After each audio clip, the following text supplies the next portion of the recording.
Hello everyone, আসসালামু আলাইকুম। আজকে আমি আপনাদের সঙ্গে শেয়ার করব লাউ ডাল রেসিপি।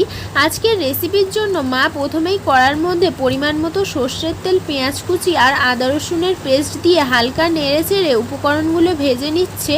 তারপরে দিয়ে দিচ্ছে জলসহ মুগ মসুর ডাল আর হলুদ গুঁড়ো, আর দিয়ে দিচ্ছে গোটা কাঁচা লঙ্কা। উপকরণগুলো দিয়ে হালকা নেড়ে চেড়ে এখন ডালটা সিদ্ধ হওয়া পর্যন্ত অপেক্ষা করছে।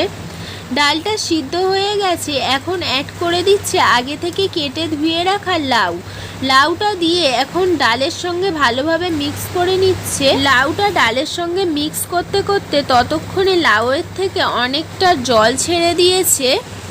ডালের সঙ্গে লাউটা ভালোভাবে মিক্স করে নেওয়া হয়ে গেছে, এখন অ্যাড করে দিচ্ছে স্বাদ মতো নুন আর জিরে মরিচের গুঁড়োটা ভালোভাবে মিক্স করে নেওয়া হয়ে গেছে লাউ আর ডালের সঙ্গে।